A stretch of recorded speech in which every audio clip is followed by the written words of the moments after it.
Echesa Magdaline in Nairobi, and welcome our viewers in Kenya and around the world. This program takes a global and exclusive look at issues affecting public attitudes in business, technology, sports, and education. First, a look at major stories from around the world. American Jews and Muslims have been forming alliances as turmoil spreads through Middle East. Muslims and Jews have dispatched members into the mosque and synagogues to learn about each other's faith. This is an effort to build trust and seek solidarity in more ambitious ways than in the past. Pope Francis has auctioned off his blessed Lamborghini. The car, gifted to the Pope Francis by the automaker, has been auctioned off at around $400,000. The car's new owner gets a car signed and blessed by the Pope himself. Proceeds from the car's sale will go to the 4 charities selected by the Pope, with a focus on helping women and children. A British woman was allegedly dragged and raped in Italy. The 50-year-old tourist is said to have been attacked in the holiday resort of Sorrento in October 2016. She was allegedly given a death trap drunk in a drink she accepted from 2 barmen on the last night of her holiday. She, however, waited to travel all the way back to UK to report the case. Let us take a closer look at the fear of rape survivors. What is it that makes rape survivors lack the courage to come out and report the incidents? In Kenya, for instance, there's been a lot of awareness about rape incidents, but still, rape survivors take ages before they come out. You can share your opinions and thoughts about this topic on my Twitter handle at Echesa M and my Facebook page at Echesa Magdaline. Caroline on Twitter says it is hard for a rape survivor to come out and report. It takes more than courage.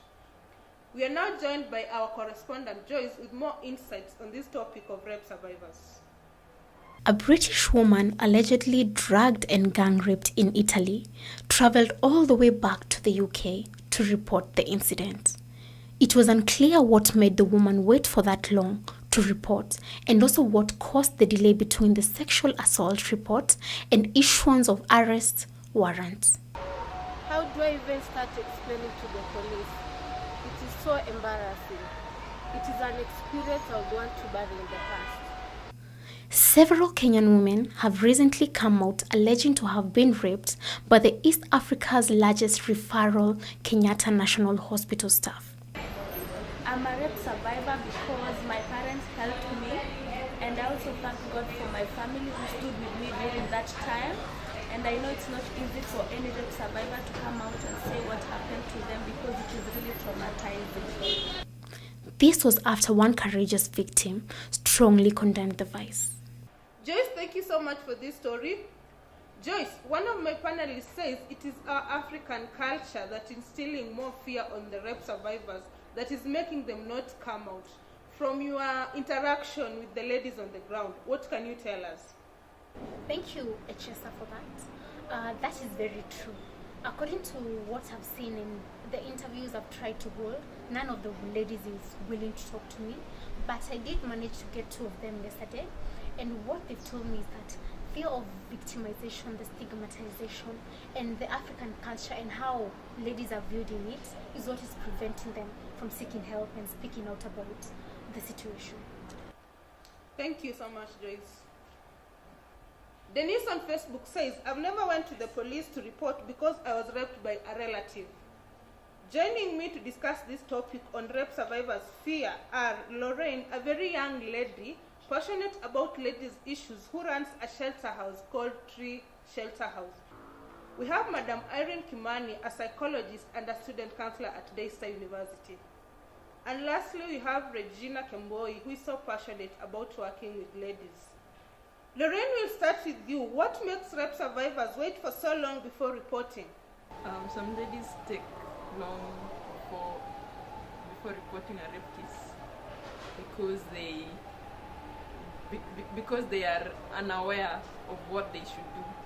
Some don't even know that they should report to hospital before 72 hours after the rape. And some don't even know that they should report to the police. They just feel the guilt. The guilt burdens them more. So they are taking long to process what they have gone through, which is the trauma, and therefore because of that they take ages to come and report their cases. Madam Kemboi, if you can hear me, the African culture has been accused as one of the things that make rape survivors not come out, the way we have been groomed in our culture. What can you tell us about it and how it affects rape survivors? Probably coming closer home, Kenya, we have instances where people fail to report because of, like, people don't believe in marital rape, first of all. So this is not reported, where a husband forcefully sleeps with a wife. So in the African context and Kenyan context, it is normal. So this is not reported. So some of these practices actually limit people from reporting. And also when it comes to wife inheritance, or even when the belief about if you're HIV positive and you sleep with a virgin, then you'll most likely get killed. So this also contributes to these people not reporting. Ladies, let's hold those thoughts. Let's come back to Madam Irene Kimani. If you can remember, recently, a lot of ladies came out alleging they had been raped by the Kenyatta National Hospital staff. What's your take on this story, Madam Irene? Okay, thank you for that question. It was very disheartening, very disturbing, but as a counselor, I can tell you this is a common scenario, unfortunately, with many people who are raped. They feel like they did something to invite the rape. They feel like they are to blame. They feel like they should have been more, they should have been more careful and responsible. So the fact that that story came out after, and one lady is the one who brought it out, and then many others stepped up and said, I have also encountered the same. So many people wondered, why were they silent until this time? But from a psychological view, I can tell you this, a rape victim goes through a lot of turmoil, a lot of trauma, a lot of self-doubt. They really blame themselves and they wish they could have done something. Madam Kemboi, we are coming back to you. If you can just tell us what happens between when somebody reports the incident and when warrant arrests are given, or rather when the perpetrators are arrested. So an arrest may not even be made, and if it is made, it will probably take an upper hand to do so. And sometimes it's also, we do not have resources in, would I call it, not the digital system, but in our police stations. But if you report, they will say maybe there's no money for fuel, we can't go and arrest this perpetrator unless you give us kidogo or fuel. So resources sometimes really limit the arrest.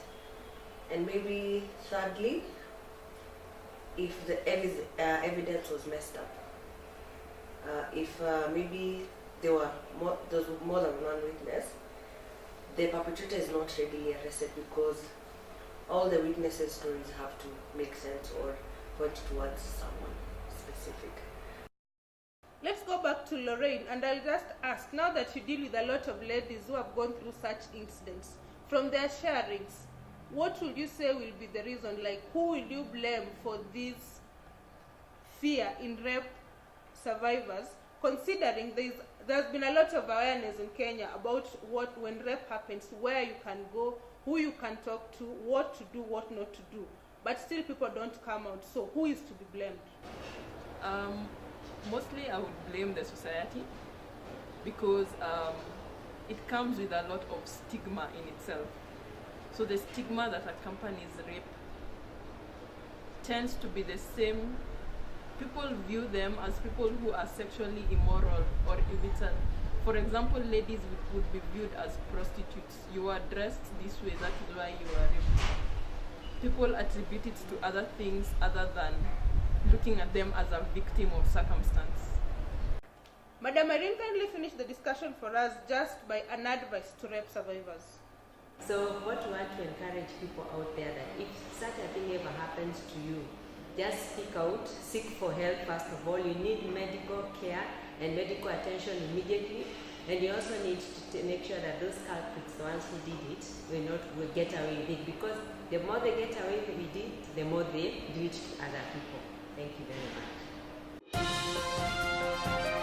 Angelo on Twitter is agreeing with Lorraine that it is hard for one to go to the police if she's not even aware that her herself is a victim.